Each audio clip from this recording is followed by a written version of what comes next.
Hello, I'm Pip, and welcome to the Midwife Pip Podcast, the home of expert information and real chats on all things pregnancy, birth, and beyond.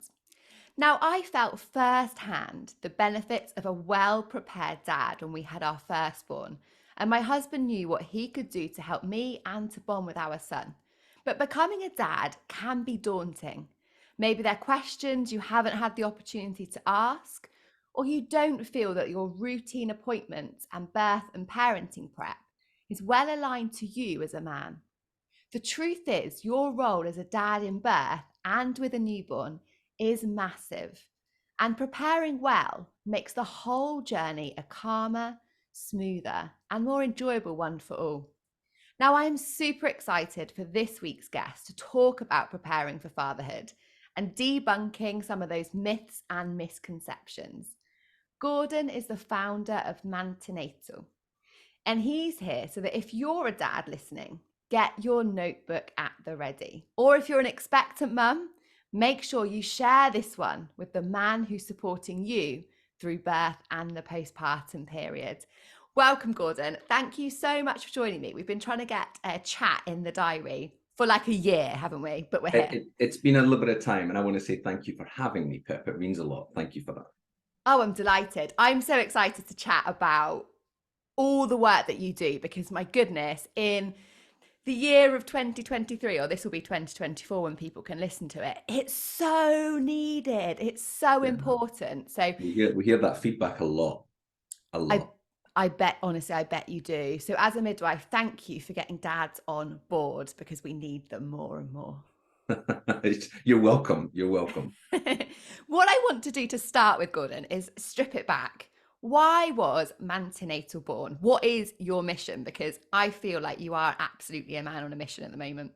Well, I'm definitely trying my best. So I'm the father of four. I have two boys and two girls, and they arrived in the order of girl, boy, girl, boy. Perfect. Good job. Yeah, I all planned, right? No, completely fortunate, and I know just how lucky I am. Two of my kids were vaginal births, and two of them were C-sections, Pip.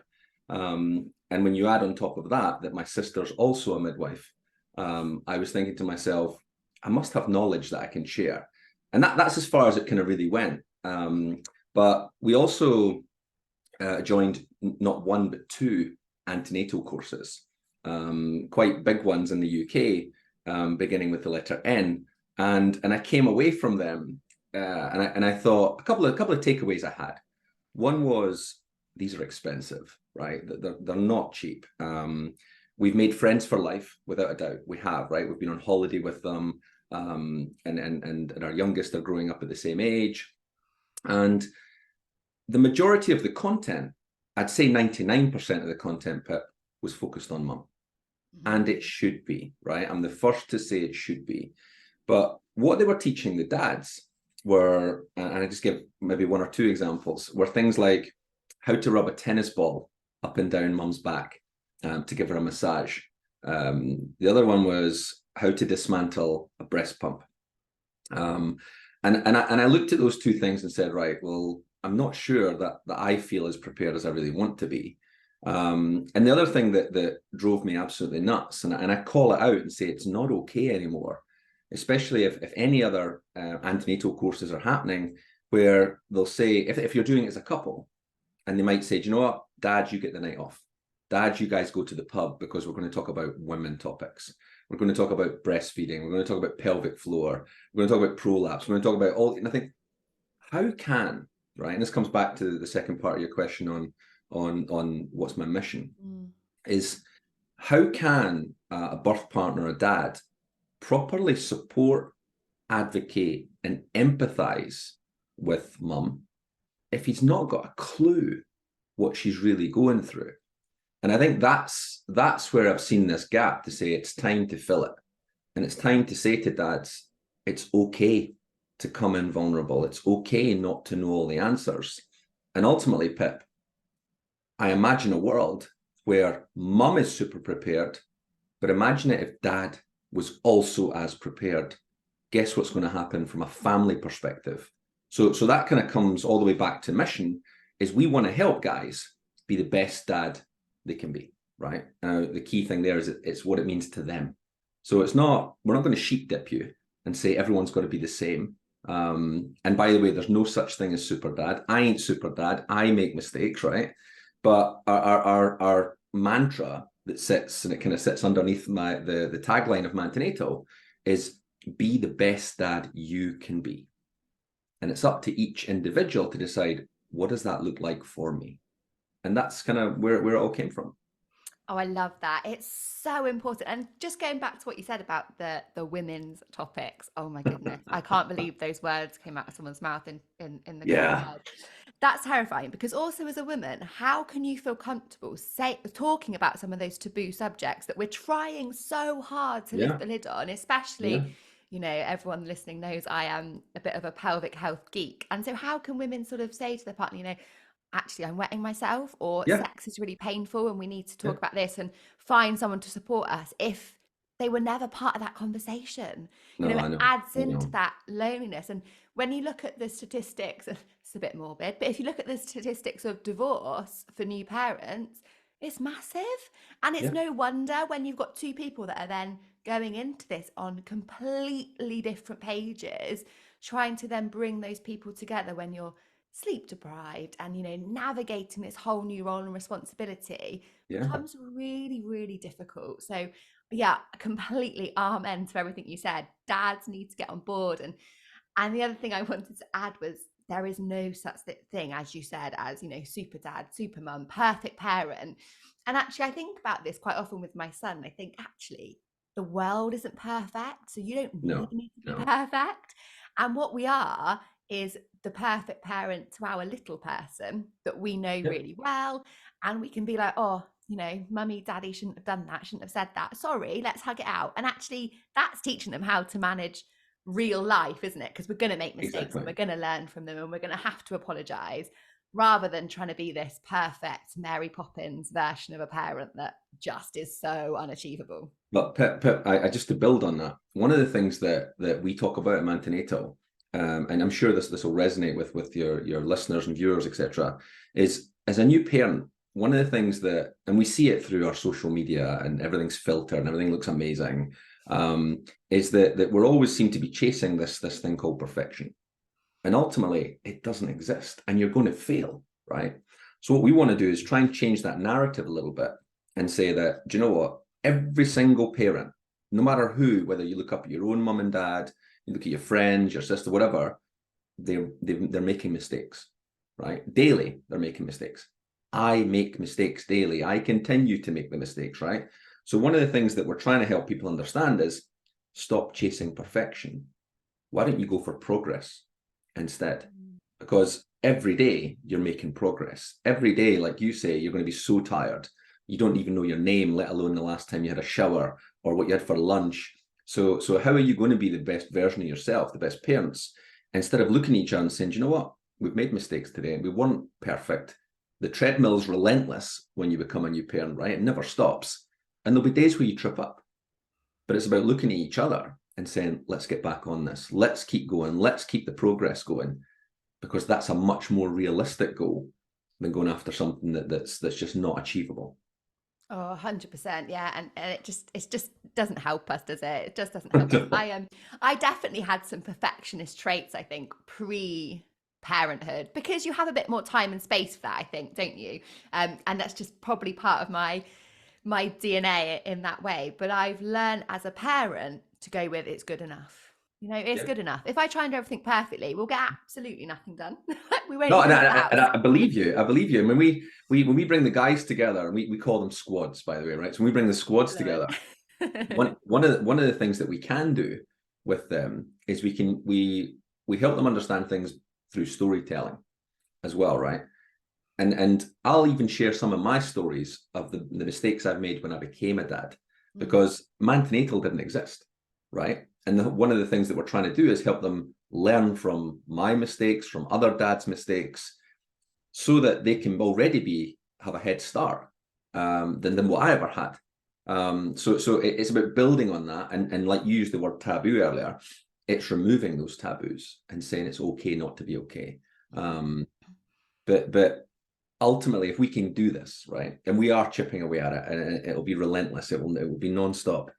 My favorite thing is when mums realize the benefit to them. That imagine if he is ready to, guess who's going to benefit? You are, right? You're going to have a guy who can step up and get involved and understand what you're going through. So it's got to be win-win. Yeah. Oh, like 100%. I think I said that in the instructions tonight. I remember thinking when I was probably like two or 3 days postnatal with our first son, and I was sat in the nursing chair, baby blues hit, milk's coming in. It's all chaos, cluster feeding. It's just that awful 24 hours that lots of new parents do navigate through.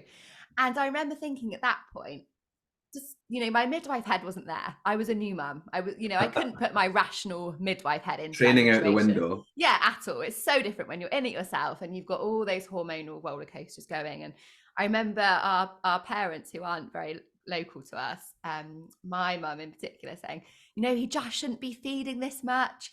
You need to give him a bottle. Like, breastfeeding obviously isn't enough. Advice in the world. Yeah, and I was like, I remember then thinking, if I didn't have a husband who was really supportive of our breastfeeding journey, and B, that knowledge about normal breastfeeding, that would have been day 2 or 3, our breastfeeding journey would have finished. Wow. I'm certain of it. Whereas actually it took 17 months until the breastfeeding journey finished.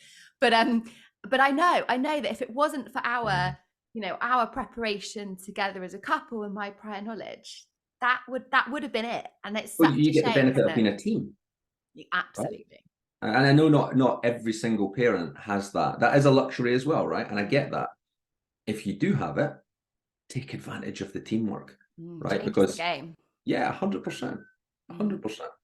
Now I feel like, Gordon, you've got a bit of an insider information into dads' brains because you've worked with so many, right? And as you say, these squads come together and talk about all their worries and their anxieties and their sort of troubles as they navigate the journey of fatherhood.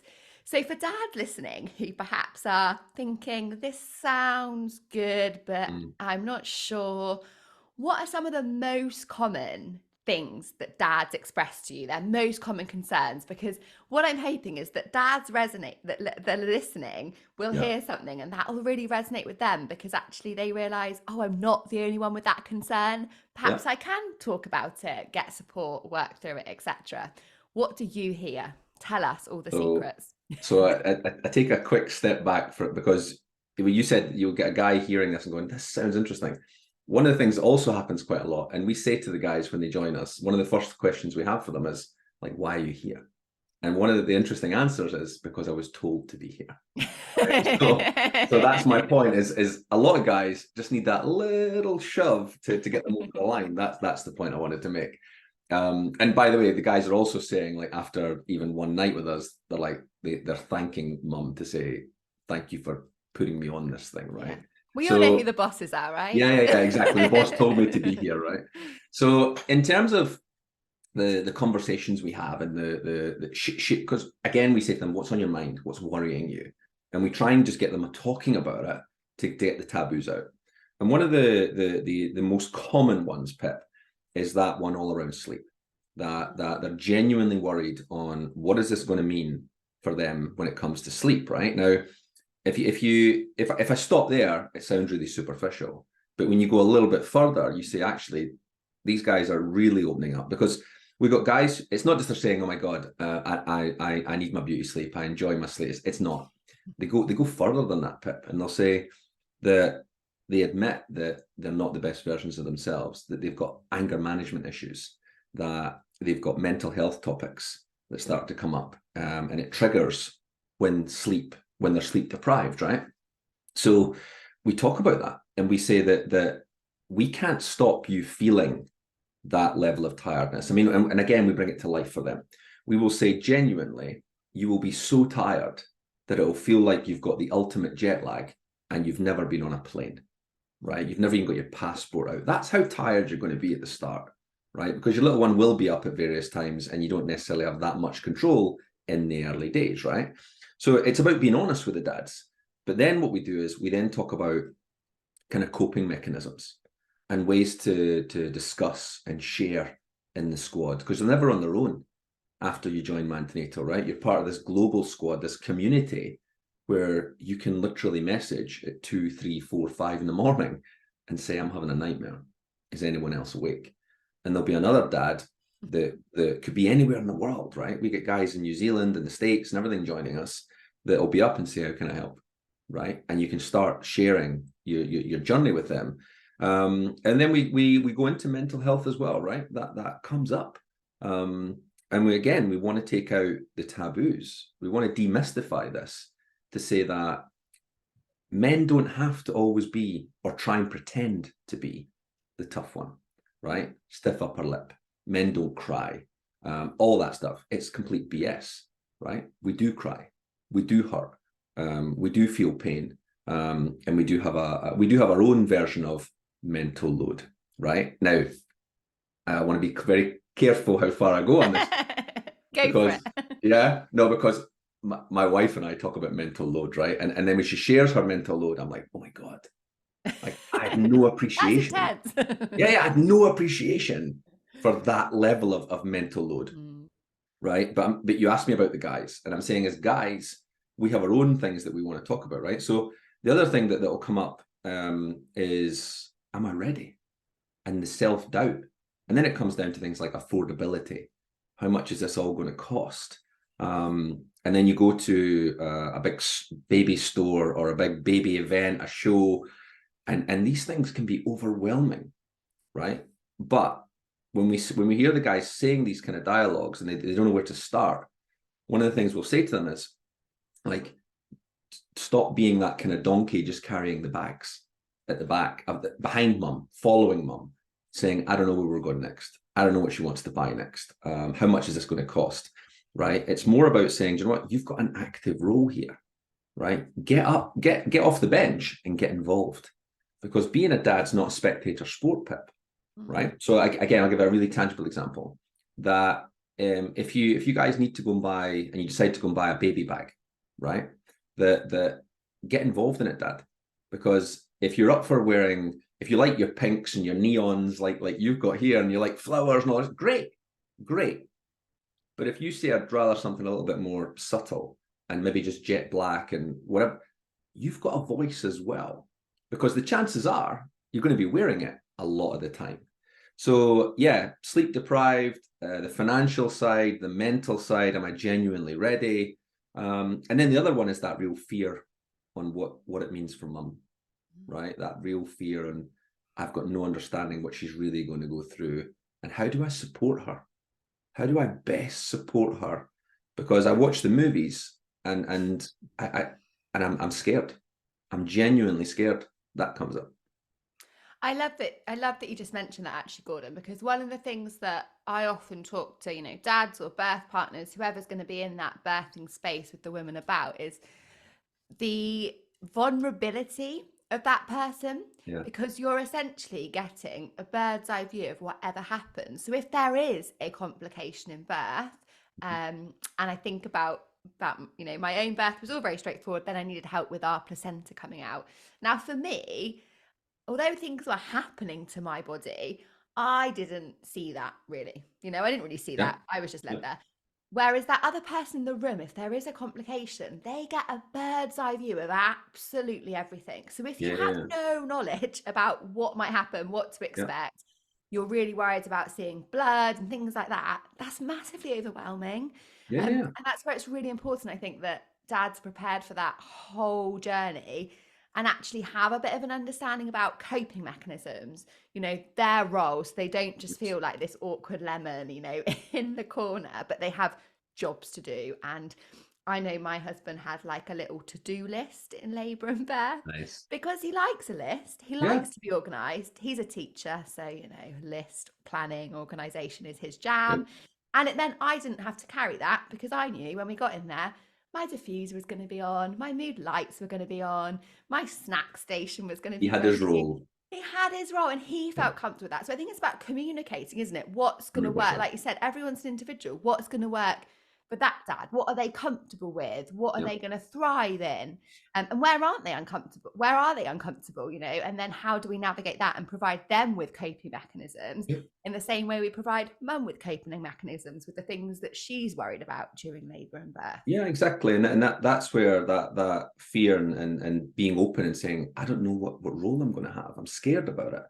And then when one of the things that we set our goal with them is we want their confidence to be through the roof by the end of the course. And we're obviously doing something right when I look at my Trustpilot reviews, right? It's going in the right direction. But ultimately it's if you have a role, we talk about advocating for mum, right? Can you genuinely advocate for your partner and step up when she needs you? And if anyone listening to this, that's one of the questions in their mind. I'll ask you that rhetorical question, right? That when mum is in the throes of labor, and if it's a vaginal birth, right, and she can't communicate because she's dealing with her stuff, right, and the midwife team turn to you, right, and suddenly they're saying, right, so what are the birth preferences or the birth plan? What are the interventions that you want and don't want? What about pain relief? What about... And if I've said any of those things and you're listening to this or watching this and you go, I don't know any of that stuff, right? Because you've got two options. You can either say, I can step up, I know it, I can advocate, I've got you, mum. Do you know what I mean? I'm there for you. I'm your guardian of oxytocin. Don't worry, I'm there for you. The other option is you look at the midwife team and you go, I don't know, right? And I don't think that's okay anymore. And I don't think mums listening to this would want that from their partner. They want someone who says, do you know what? We've had that communication. We've talked about this in detail. He knows about plan A, plan B, and maybe even plan C, right? I give a little story, Pip, quickly that again shares a mistake that I was very close to making. Is, you know this better than anyone, right? Because of the profession you've got. It doesn't always go to plan, right? And we can talk about the uncomplicated birth, which is like relatively plain sailing, right? But when it doesn't go to plan, right, and something happens, one of the questions that the dads don't have that dialogue with mum about is, where do you want me to be? Where do I go, right? Because I remember thinking to myself, if something happens with mum or baby, like I want to be right by mum's side. I will not leave your side. And yet my wife turned to me and said, Gordon, if something happens, you don't let our baby out your sight. Stay with baby, because I've got all the care I can get. I've got everyone around me. Now, my point with that, Pip, is if we hadn't communicated on that, I would never have known. Would never have known. And these are the types of dialogue. If you do anything on the back of this podcast, is take advantage of the cam. Take advantage that you don't have babies screaming at 2, 3, 4, 5, 6 in the morning right now. Have a dialogue. Pause Netflix and talk about how you want the birth to be. And not just the birth, even the 4th trimester, right? And beyond. Start chatting about the type of parents you want to be, because doing it now is going to be so much more fruitful than trying to do it when you're stressed, tired, and all the rest of it. Oh, 100%. I love that you just said that, Gordon, because I remember saying to my husband, similarly to kind of what your wife's conversation was by the sounds of things, we had a little bag in our birth bag that was like clothes, colostrum, blanket for skin to skin. So I said to my husband, if once our baby's born, something might happen. I might have to go to theatre if, this is such a midwife head, as if I'm bleeding or I need like a tear repairing. And so you might just literally find that all of a sudden you're left alone in the room with this new baby. And I think especially with your first, that can feel a bit daunting. Oh, hell yeah. So I was like, this is your pack. Have skin to skin, feed him some colostrum. Here's a nice blanket. Just sit and have cuddles, talk and sing to him.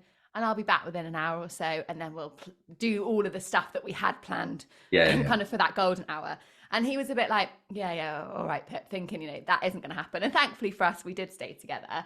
But actually, I did need some care, although it was in the same room, straight away afterwards, which meant he did then quite quickly have that skin to skin and stuff. So it still came in use, but it just meant, like you said, I've seen so many dads suddenly petrified, feeling really torn between mums in one place, babies in the other place, guilt because I don't really know where I should be. Oh, Suddenly it's all horrible the sensation. care's left. Awful. So I think Yeah. preparing, like you say, for those ifs and buts and maybes, at the end of the day, it helps prevent birth trauma, I think, in dads and birth partners. Yeah, and then what happens when if you, let's see you've not had, let's see you've had some dialogue and you're chatting about the in a vaginal birth, this is how we want it to run. What happens if it goes into an emergency C-section? What happens if suddenly the journey switches? Which again happened to me, right? And I'm standing there thinking, wait a minute, I'm in a room and I've been asked what size of scrubs I want. I don't know where my wife is. I'm waiting in a white room that might have felt like 5 minutes, but it felt about an hour to me, right? And then suddenly the doors open and I can see a theatre environment. We're all in full scrubs, like. So one of the things that's important to us at Mantenatal is preparing the dads for both journeys, right? For both exits, so that you don't have that moment of, we've not talked about this, I am not ready for this. That's important as well. Oh, yeah, so important. It's something I harp on about all the time because we just can't prepare for one type of birth. At least a quarter of the population give birth by cesarean. So if we don't talk about that and plan for that, that's a quarter of people that are left without making informed choices really around their birth because they haven't got the information. So you can't. This is one of the things we say to dads. We'll get them to put their hands up, because imagine it's all digital, right? So they're all on screen, and we say, right, put your hand up if you guys are planning to have a vaginal birth, and all these hands go up, and I'll say, guys, you don't know what you don't know. I need you ready for both. And they don't quite get it, and then the penny drops. So yeah, 100%. And this is part of the reason that Midwife Pip was born and this podcast exists, was because I was just fed up as a labour ward midwife seeing women birth their babies by incredible means, long labours, emergency cesarean, forceps, all those things that no one writes on the top of their birth preferences. But they've made brave decisions. They've been absolute warriors. They've gone through this. And then they say to me, I feel like I failed. And that's because of preparation. That is because they were failed in their preparation. They haven't failed at birth. They were failed by wherever they went for their education. But then they're having to make decisions in the heat of the moment, which are never an ideal. Nobody wants to do that. Nobody does, in all walks of life. No. And then there's no empowerment in that at all, which isn't how birth should be. We could rant about this all day. Hell yeah. We totally could. I love it. Now, let's be super practical then, Gordon. What can dads do to best be prepared, and why do you think that is so important? Which we've kind of hashed out a lot, but what are some of those practical things dads can actually do? I think one of the things that we used a phrase earlier called step up. Note that I never use man up, because I absolutely hate that turn of phrase, right? So I use step up, but to do that practically, one of the things that guys will want to do, and we encourage them to do, is ask questions, be curious, right? But do it in a non-confrontational way, because the midwives and all the nursing staff there, that they're trying to do the best for mum and for baby. That's the priority here. And I'm sure you don't want some guy going in a really kind of confrontational way. And some guys, sometimes we can be like that. So one of the things we talk about in the course, and I'm sure you've heard it before, is using your brain. Yeah, I love the brain tool. Yeah, I love it as well. But when we say to the guys, like, again, you watch the penny drop and go, I can use this not just during birth, but I can use this in life, right? So we talk to the guys and say, right, ask questions, because you're in an environment that you're not the expert on, right? Unless you're medicinally trained, you've got no idea what all these phrases mean: fontus, forceps, all those funny things, and medication and all. So why don't you ask questions and use the power of curiosity, but use your brain? And again, what we're talking there is ultimately is looking at the benefits, the risks, the alternates. Don't ignore what your instincts say as well, of course. And you can still ask the question about, what if we do nothing, right? So it's just having that little structure. And again, guys quite like having that. Just give me structure, give me something practical I can do. And if you have that dialogue with a midwife team and things are happening that you're not sure what's going on, you're going to feel a lot more educated, a lot more aware. You and mum can have that dialogue. You can step up and advocate and feel empowered to make decisions, rather than feeling pressure that I've got no idea what even this jargon is. I've got no idea. And guess what? It's going to cause friction and conflict. So we talk about using brain. We also talk about the power of routine. So we don't just deal with birth itself, but we talk about routine, especially when you get baby home. Try and figure out what the rules of the game are. So rules of the game, Pip, what I'm referring to is do everything you can to avoid the nudge. And when I talk about the nudge, what I'm really referring to is the thing that most parents end up doing is that 2, 3, 4 in the morning moment where you go, it's your turn, right? Like you need to get up. So you're laughing because you know what I'm talking about. I do. But I just love the fact that our child's now verbal. So when he wakes up at 2, 3 in the morning, he'll quite often ask for daddy, and I'm like, wow. Happy days. What You've can I taught him do? well. You've taught him well. Brilliant. But we talk about rules of the game and agreeing what those rules of the game are. So rules of the game in terms of, like, if you go back to birth for a second, we might say, is dad cutting the umbilical cord? Is dad identifying the sex? Is dad getting to announce the birth to the world? And then the question, and the guy, well, yeah, I am. It's like, okay, but who are you telling? Who's in that special group that you get to tell? Do you create a little WhatsApp group that's called birth group? And who do you put in it? It's a chat you can have with mum. So it might be, it's a bit like when you're putting a wedding plan together and you're saying who's on which tables. It's who's in that WhatsApp group, right? Yeah. So I think that there's roles there that dads can do as well. And I think in the other thing in birth, I'll give a really practical thing for you right now that for anyone listening is look around the room, right, and improvise.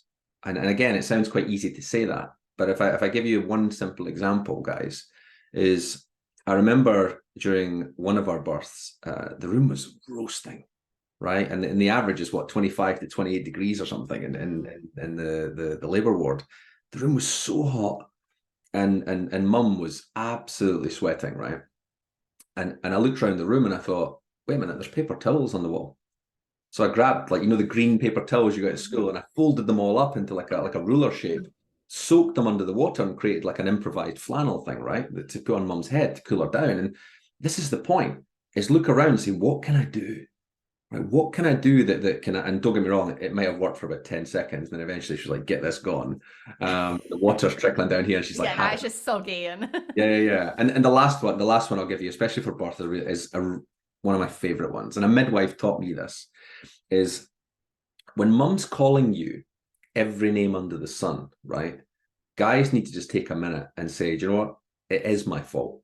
It's your fault that mum's even in that position there, right? So take it on the chin, and whatever she calls you, and however she hurts you and squeezes your hand and digs her nails in, it's a fraction of what she's going through, right? And you wouldn't swap places with her. But here's the tip. When you give mum your hand, right, and say, mum, squeeze that, when you're having a contraction, right? Let's do it together. Like, we'll share it. Let's do it and be in it with her, right?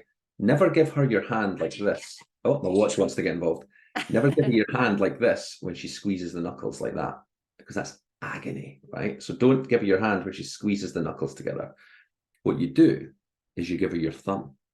And when she squeezes, Pip, have you seen this? No.